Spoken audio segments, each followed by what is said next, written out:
Eu entrevisto o professor Luiz Gonzaga Beluso, que na companhia do jovem economista Gabriel Galípolo, acaba de lançar o livro Manda Quem Pode, Obedece Quem Tem Juízo, pelas editoras Facamp e Contra a Corrente. Professor Beluso, a minha primeira pergunta seria sobre como que essa teoria convencional, que o senhor examina com tanta profundidade no início do seu livro, que o senhor chama de um conjunto de superstições científicas contaminadas pelo determinismo, e é quando a ciência se aproxima do pensamento mítico.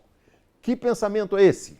Pensamento mítico é aquele que não tem relação com a vida concreta das pessoas. Isso está acontecendo com a economia, né? Ela está se transformando numa nuvem de abstrações, né? E se afastando cada vez mais da vida concreta dos homens e das mulheres. Nós estamos vendo aí as reformas que estão sendo propostas pelo governo brasileiro, né? Tudo isso parte de uma construção, né, abstrata, né, que não leva em conta as condições reais da vida econômica. Então, por exemplo, vamos tomar a questão da reforma da Previdência, né? Eu até escrevi um artigo hoje a respeito da reforma da Previdência, que deve sair no jornal, Valor, mostrando que as concepções que estão por detrás estão calcadas em cima de uma visão tecnocrática.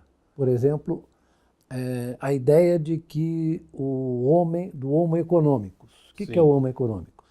É o homo racional, calculador, que maximiza a sua função utilidade, as suas utilidades, né? É um utilitarista, maximizador e racional. Isso vem lá do século XIX, porém, e o pior é que eles se acham contemporâneos, mas eles trouxeram essa coisa de lá de trás, né? E foram trazendo e construindo a ideia, por mais absurda que possa parecer, nós tratamos disso no livro, do agente representativo.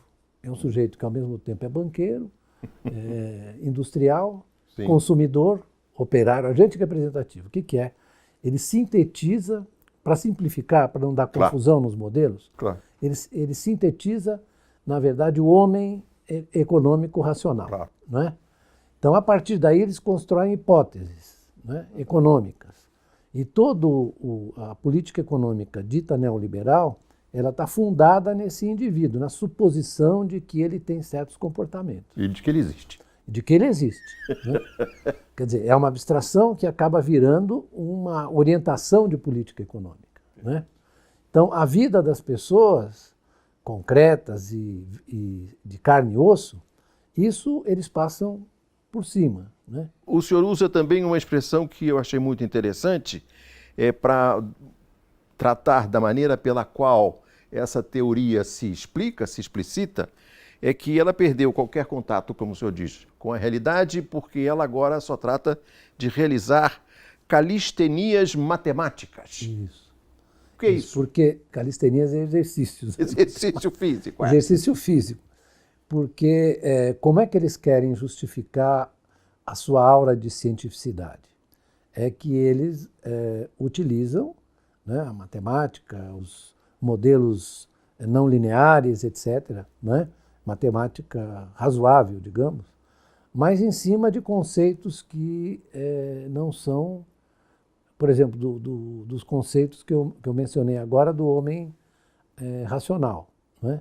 Então, eles, por exemplo, eles têm vou dar um exemplo, eles têm uma construção que se chama o produto potencial, não é?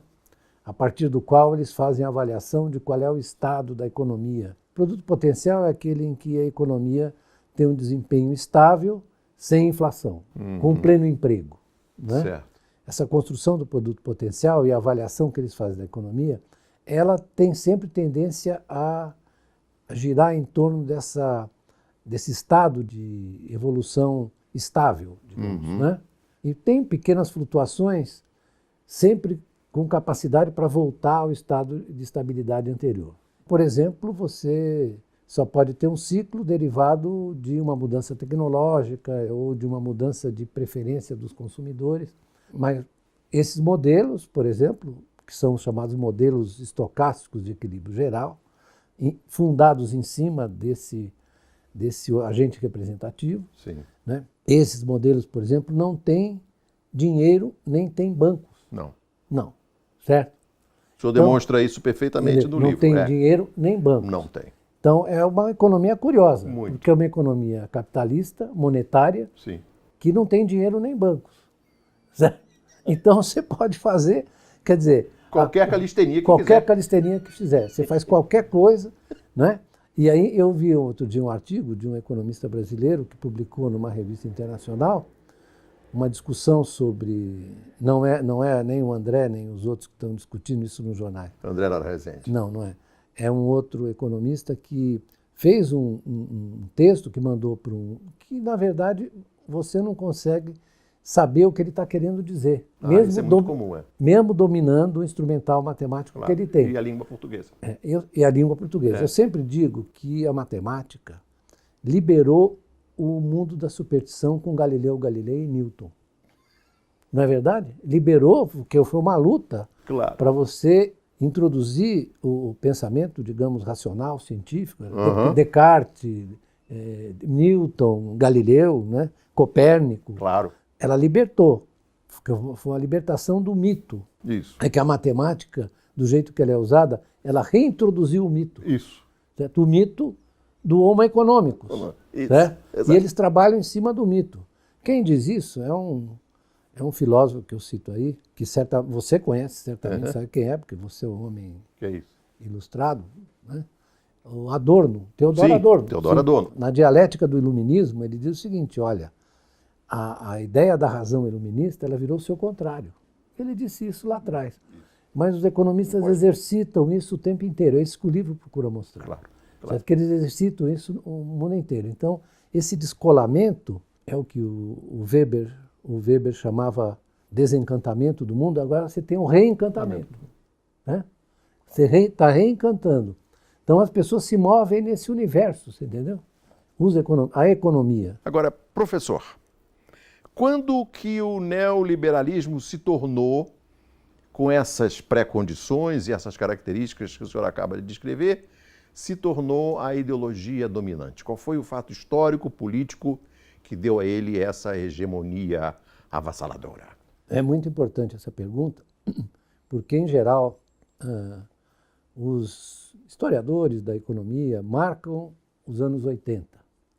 Mas, na verdade, a gestação do neoliberalismo começa nos anos 70, quando nós temos a crise do chamado modelo, ou paradigma, se você quiser, keynesiano, né? Ou, digamos, da construção do estado do bem-estar, ou na Alemanha da economia social de mercado, em que a economia e suas políticas estavam coladas nas reivindicações e direitos dos indivíduos. Claro. Que indivíduos eram? Dos mais fracos. Que era os desfavorecidos, como o senhor costuma dizer, deserdados, que era a construção da economia keynesiana e do estado do bem-estar social. E isso entrou em crise nos anos 70, né, por conta do que se chamou, você certamente vai se lembrar, da estagflação. Sim. Né? Aí a estagflação produziu estagnação com inflação. Ou seja, você vinha de um período de grande exuberância, né? Esse período de grande exuberância foi fantástico porque ele produziu uma igualdade entre as classes sociais, entre as categorias, várias categorias de indivíduos, uma igualdade incrível, né? Isso vem do Roosevelt, né? Vem do Roosevelt, mas vai para a Europa no pós-guerra. O senhor, só para não interromper, num capítulo muito importante na minha avaliação, que é uma recuperação de todo o período Roosevelt, e que seria uma maneira também que o senhor utiliza para tratar do Roosevelt e do Keynes. Isso. O senhor se refere àquele famoso Glass-Steagall Act, isso, que estabelecia uma distinção entre os bancos para não permitir essa bolha que explodiu em 2008. Mas um assessor do Roosevelt pronuncia uma frase no seu livro que me deixou muito impressionado a respeito dos deserdados a que o senhor se refere. A fome não se discute. Não é isso? Então, É esse o espírito dessa política econômica keynesiana e da liberal-democracia alemã que prevaleceu no pós-guerra. sem dúvida, que Não é era isso? a questão da proteção aos mais fracos. E na Inglaterra, né, o estado do bem-estar nasceu a partir de uma tremenda discussão dentro da sociedade, mas quem formulou isso foi um liberal chamado Sir William Beveridge, que fez um relatório em 42 dizendo o seguinte, que os demônios da vida moderna são a carência, o abandono, a fome e a ignorância. Né? Eu, nesse livro, eu desenvolvo a tese que o Beveridge ele diz que a ignorância era o instrumento dos ditadores, porque precisavam deixar a sociedade e os indivíduos sem saber exatamente quais as razões do sofrimento deles, etc. Né? E eu brinco num outro artigo que eu escrevi, que não está no livro, dizendo que, infelizmente, o Beveridge se enganou porque a ignorância também tomou conta das democracias.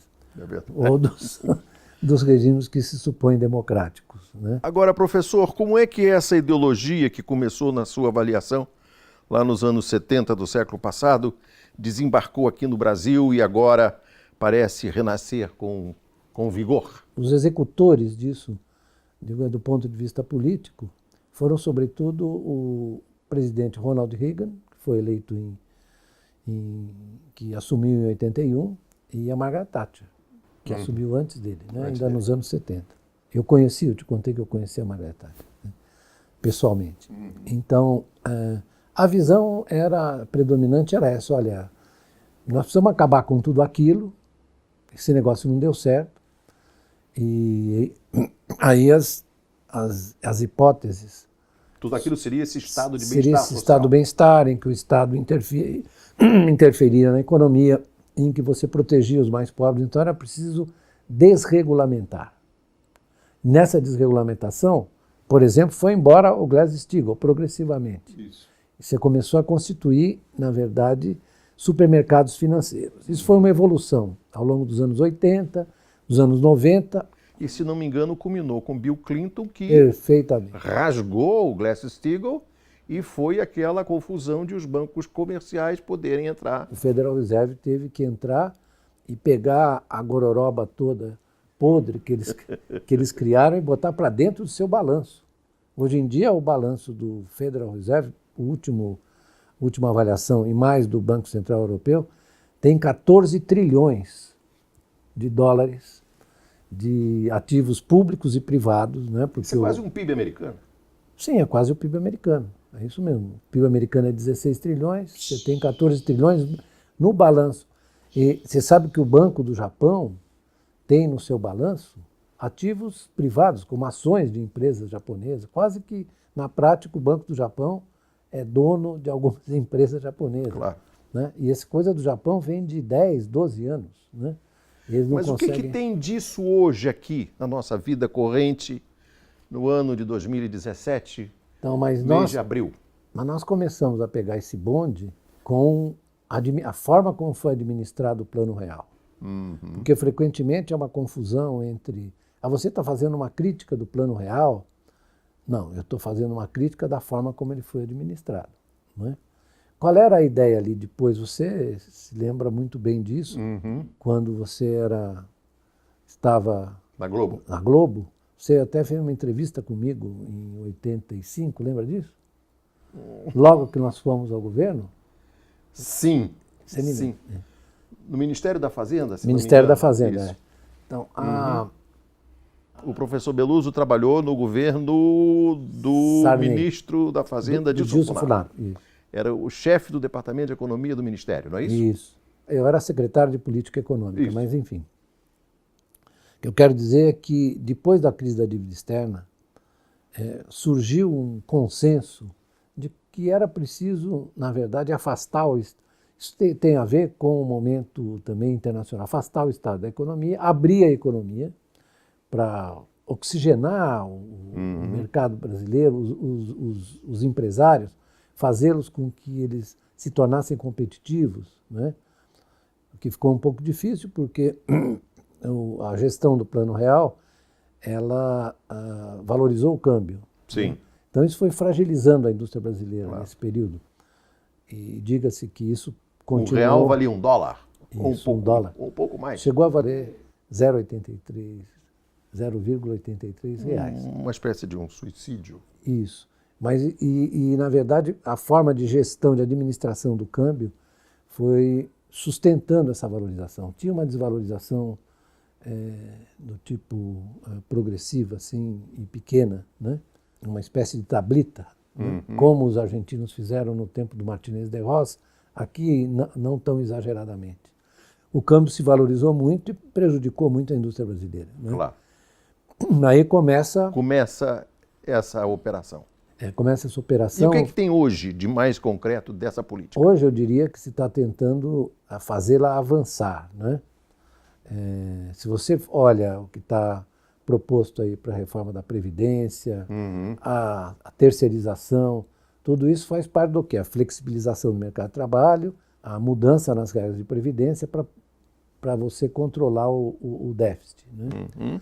Em boa medida, esses programas, né, eles têm uma marca muito forte, né, ligada àquela ideia de que é preciso fazer com que a economia se comporte de acordo com os parâmetros e os supostos de uma economia capitalista em que você tem concorrência perfeita, claro. Né? Você precisa abrir para oxigenar, você precisa fazer com que a empresa nacional ganhe competitividade. Então você tem que se opor a tudo aquilo que, ironicamente, por exemplo, os chineses fizeram para poder fazer a escalada que fizeram nos anos 90 e, sobretudo, nos anos 2000. Né? Sobretudo uma depreciação brutal da moeda. Sim, eles fizeram controle de capitais para evitar, acumularam 4 trilhões de reservas, hoje eles têm 3, porque eles estão mudando a composição dos ativos deles, estão comprando coisa fora, inclusive no Brasil. Sim. E o pessoal fala, caiu de 4 trilhões para 3, mas eles fizeram isso para mudar a composição dos ativos deles. Né? Sair, digamos, dos títulos americanos progressivamente, sem causar dano, eles são muito jeitosos, né?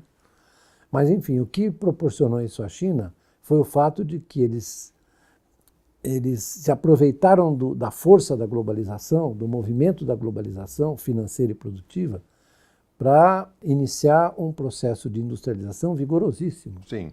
Né? A China, em 1980, tinha a mesma participação nas exportações que o Brasil, 1,2%. Do Brasil, hoje em dia, já é um pouco menos, nas exportações mundiais. Hoje, a participação deles está em torno de 11%. Eles têm mais do que os Estados Unidos e mais do que a Alemanha. E a composição das exportações deles é, sobretudo, em cima dos manufaturados. Então, comparando com o Brasil, como é que estamos? Nós, na verdade, produzimos uma desqualificação, digamos, da nossa pauta de exportações.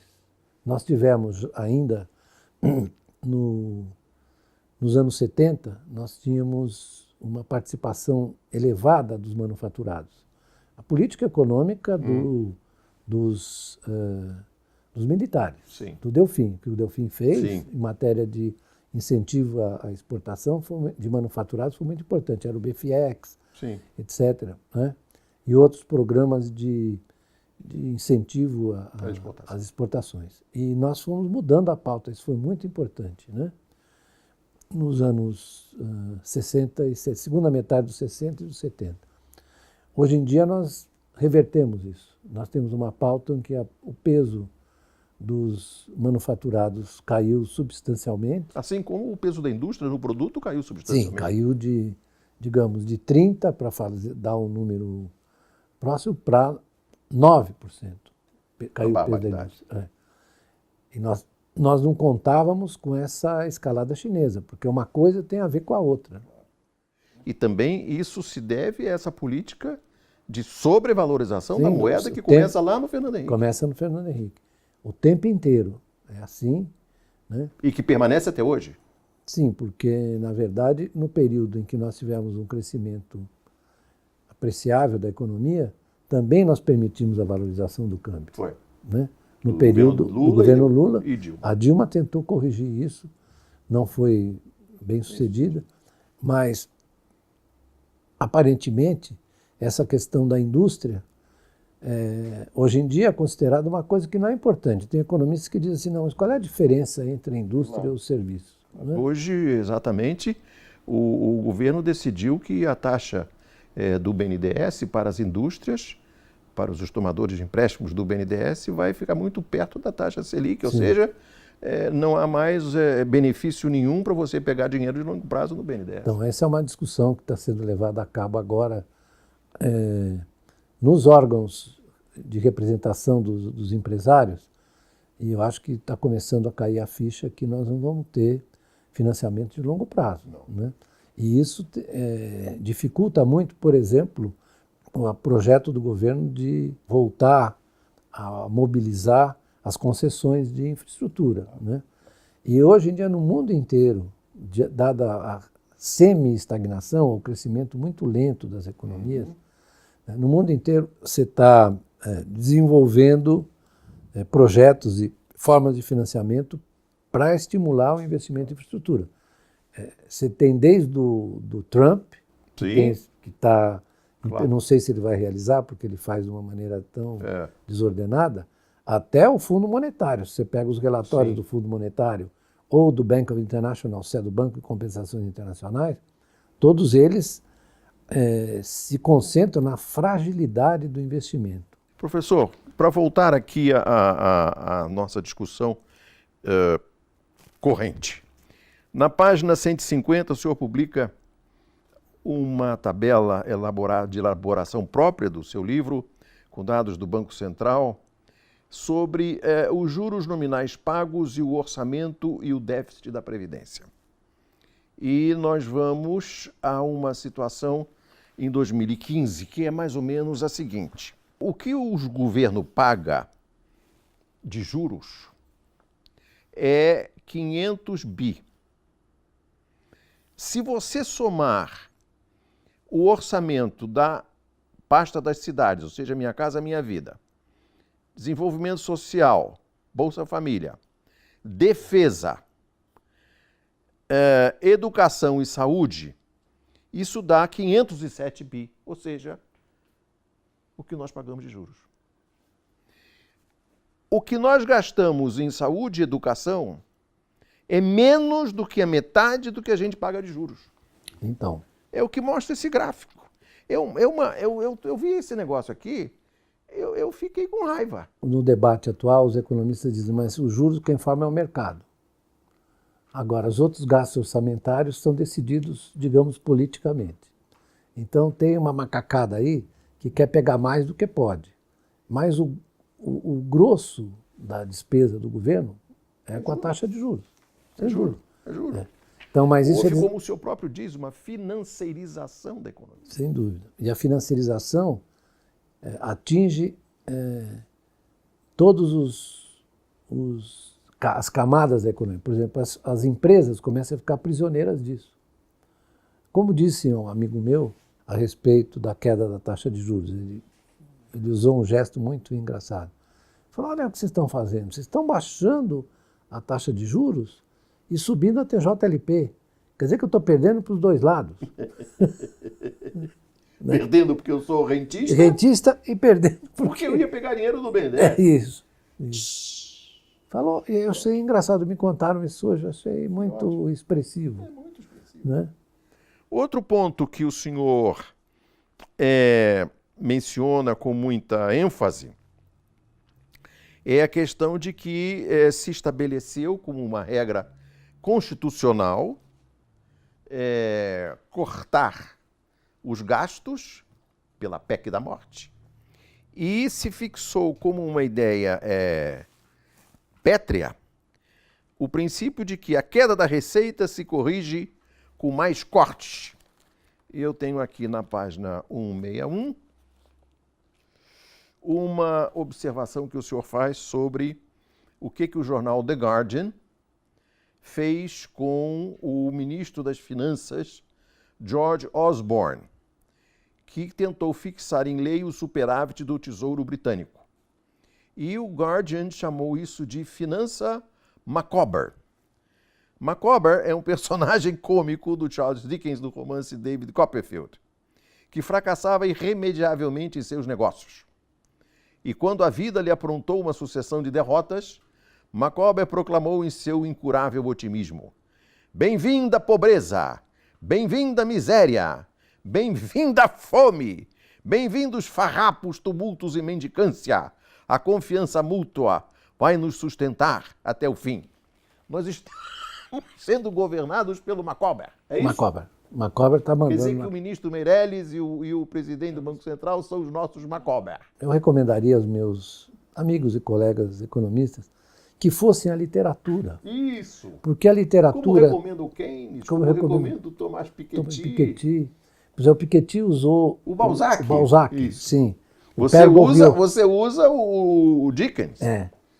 Eu não sei se eu acho que no livro não está, que eu uso o Balzac e o Père Goriot. O Père Goriot era um avaro. Ele tinha uma fábrica de massas. É. E aí ele resolve vender a fábrica de massas e investir em títulos públicos. Né? Virou um rentista, um rentier. Isso é que o Balzac está falando. Né? Assim como o nosso Dostoiévski, sim, no Crime e Castigo, ele tem considerações assim interessantíssimas sobre a economia. Né? Sim. E num dos trechos do Crime e Castigo tem um discurso do Marmeladov, que é um sujeito miserável, coitado, e faz um discurso para o Raskolnikov, que é o assassino, né? Que assassinou uma usurária. Usurária. Certo? Ele foi assassinar a usurária e acabou matando a irmã também. Também. E aí tem uma discussão sobre economia política. E o Raskolnikov, ele fica tentando expurgar a culpa, né? O tempo inteiro. Né? E ele vai para um botequim meio sujo e o sujeito miserável está fazendo um discurso. O miserável disse: olha, o fulano de tal, um outro personagem, me ensinou hoje que a economia política inglesa não justifica a compaixão. Não justifica a compaixão. Então não me venha com essa história, porque eu sei que eu não vou receber nada de ninguém, porque isso é contra os princípios da ciência, da economia política. Mas não vamos menosprezar a nossa própria literatura, porque na página 130 o senhor cita o mestre Machado de Assis, a propósito da questão as notícias do mercado ou o mercado das notícias. Isso. Porque o senhor faz uma crítica severa a esses colunistas, que eu chamo de colonistas do PIG, Partido da Imprensa Golpista. Isso. Machado de Assis diz assim: há sempre 3 ou 4 pessoas que tratam das coisas financeiras e econômicas e das causas das coisas com tal ardor e autoridade que me oprimem. E aí ele diz que um dia, não me lembro em que loja nem em que rua, achei uma tabuleta que dizia Ao Planeta do Destino. Intencionalmente obscuro esse título era a nova edição da Esfinge. Pensei nele, estudei e não podia dar com sentido, até que me lembrou virá-lo do avesso. Ao destino do planeta. Vi logo que assim, virado, tinha mais senso, porque em suma pode-se admitir um destino ao planeta em que pisamos. Talvez a ciência econômica e financeira seja isso mesmo. O avesso do que dizem os discutidores de bondes. Isso. Esse trecho... Aí termina assim: quando eu fiz essa reflexão, exultei. Grande consolação é persuadir-se um homem de que os outros são asnos. Isso é o Machado. É um gênio. Ele tem um outro trecho que Quer dizer, você tem que pegar o que dizem os colonistas do PIG e virar do avesso. Vira do avesso, Vira do avesso, que aí você vai entender. De Leitão Miriam, por exemplo. Mas ele tem um outro texto sobre o câmbio. O câmbio. Diz assim, que ele é perturbador, os movimentos do câmbio são perturbadores. O Brasil estava no padrão ouro, mas saía, voltava, tinha crise cambial toda hora. Falou, as peripécias do câmbio me deixam desesperado. Eu sei que, por exemplo, a magnésia de Murray cura muita coisa, mas parece que não cura o câmbio. Ele é muito engraçado. Muito engraçado. Ele é, e tem mil coisas. Agora, professor, o senhor cita dois autores, o Thomas Piketty e o Wolfgang Strick. O Thomas Piketty, que fez uma obra já clássica sobre o capital no século XX, que mostra que há uma tendência aparentemente inexorável à concentração de renda no regime capitalista. Historicamente, ele vem desde a França lá atrás, da Inglaterra, chega aos Estados Unidos, e é uma tragédia anunciada. O Wolfgang Strick publicou dois livros que o senhor cita, um é Buying Time, Comprando Tempo, e o outro é Assim que o Capitalismo Vai Acabar. Segundo o Strick, essa distância progressiva entre ricos e pobres, essa concentração no 1%, que o senhor descreve aqui de uma maneira desanimadora, como a economia mundial vai ficando cada vez mais concentrada no 1%, chegaremos ao ponto em que o 1% da população terá mais do que 50%, já é assim, da renda do planeta. O Strick diz que o capitalismo vai acabar. How capitalism will end. Will end. Vai acabar, ele não sabe o que vem depois, vai haver uma putrefação progressiva, ele cita o Gramsci, e ele não sabe no que vai dar, mas o que está aí não sobrevive. O senhor concorda com essa previsão? Eu acho que você tem hoje, não só o Wolfgang, como o Piketty, porque o Piketty faz um prognóstico também, fala, deixado a essas forças que estão aí, a desigualdade vai aumentar e você vai... Piketty tem uma coisa muito interessante, que ele lida com as transformações, as metamorfoses da riqueza. Isso. Então ele vai mostrando como a riqueza vai se tornando, o crescimento, a explosão da riqueza vai se tornando muito maior que a explosão da renda, né? Então ele está mostrando que, por exemplo, ele está falando da financiarização, né? E ele diz o seguinte, olha, se olhar a trajetória dessa relação renda-riqueza ao longo da história, você vai ver que você teve momentos em que a renda conseguiu avançar, eu estou simplificando bastante, claro, mais rapidamente que a riqueza, nos momentos que você teve, como é que ocorreram desvalorizações da riqueza? Nas guerras, né? E quando exatamente, no pós-guerra, as forças políticas resolveram domesticar o capitalismo, como, por exemplo, com o controle das instituições financeiras, o Glass-Steagall, né? E na Europa na verdade na Alemanha com a economia social de mercado, e na Europa com as políticas keynesianas de controle, de direcionamento do crédito, etc., né? Então, isso tudo permitiu que a renda crescesse mais rapidamente com a riqueza. Depois dos anos 80, você começou a inchar. A desregulamentação financeira foi isso. O inchaço da riqueza, progressivo da riqueza financeira. Então, o pessoal diz assim, não, mas os marxistas dizem, não, mas ele chamou Capital no século XXI, mas ele não respeitou o que o Marx escreveu. Ao contrário, ele respeitou. Para quem leu os 3 volumes, chega à conclusão do Capital. Sem saber, ele respeitou, porque ele falou das metamorfoses da riqueza, que é uma forma também como o Marx trata. Ou seja, você começa a inchar a riqueza financeira, inchar essa massa de direitos sobre a renda e a riqueza. O que é a riqueza financeira? São títulos de dívida, claro, ou ações, que são direitos sobre a propriedade ou sobre a renda, que começam a inflar por conta dessa injeção continuada, que está se repetindo outra vez, de crédito para você poder aumentar a riqueza enquanto o investimento produtivo declina. Por quê? Porque as empresas também hoje, Paulo Henrique, se você for olhar, tem um economista muito interessante chamado William Lazonick, que eu acho que eu cito aqui no final, em que ele vai mostrando como as empresas vão se tornando reféns dessa financiarização. Sim. Porque o que você dá valor hoje? Você dá valor, por exemplo, ao desempenho de caixa das empresas, é o EBITDA. EBITDA. Certo? É o EBITDA. Como Gere lucro correndo que eu preciso botar isso no banco. Isso. E, na verdade, você vai reduzindo os prazos e as exigências dos acionistas e dos mercados em relação ao desempenho. Claro. Então, você tem que encurtar o horizonte de expectativa das empresas. Para dar dinheiro mais rápido para o banqueiro. Para o investidor. Para o acionista, para o investidor. É essa que é a lógica desse negócio.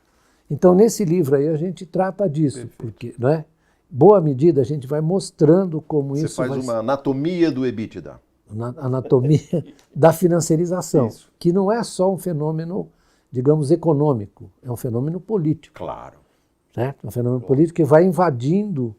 Claro. Tem um capítulo que eu falo da invasão dos interesses no Congresso americano. Só trato disso, explicando como é que eles se tornaram dominantes e, na verdade, determinam a votação das leis. O pessoal pensa que isso acontece no Brasil.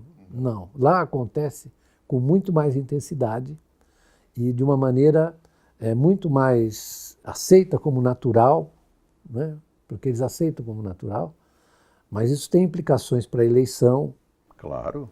Tem implicações para a eleição, para o financiamento de campanha. Para o funcionamento do Estado. Para o funcionamento do Estado americano. O Strick, se não me engano, professor, tem uma fórmula de sintetizar isso que é assim: o Estado renuncia a cobrar imposto de você e se financia com a dívida pública. Com a dívida pública. Então, isso é um fenômeno que se intensifica a partir do Reagan e da Thatcher, sobretudo do Reagan. Então é o seguinte... Eu não cobro imposto, mas eu preciso de dinheiro para pagar a gasolina qual era a ideia? A ideia é o seguinte, é que se você reduzir os impostos para as camadas superiores, eles podem poupar mais e investir. Isso. Né? Que é uma ideia completamente... E você desmonta aqui essa teoria. Completamente idiota, desculpe, idiota, sobre essa hipótese. É o chamado a ideia do trickle down. Então, se você investe, se o sujeito de renda diferencial mais rico investe, os trabalhadores vão se beneficiar. Trickle down no sentido de que você tem um copo cheio, aí ele vai pingando para baixo à medida que fica mais cheio. E o pessoal de baixo está com a boca aberta. Isso, exatamente. E morre de sede. Mas não funcionou. Não funcionou. Professor, eu vou responder a pergunta que eu fiz ao senhor com as suas próprias palavras. No que vai dar isso? Na página 206, o senhor diz qual é a solução para esse impasse. A resposta esperançosa à pergunta ao futuro depende crucialmente da capacidade de mobilização democrática e radical dos deserdados. É isso? Povo na rua? Povo na rua. Se você não tiver mobilização política, essa máquina infernal de concentração da riqueza e da renda vai continuar sugando o seu sangue. Essa é a história. Muito obrigado.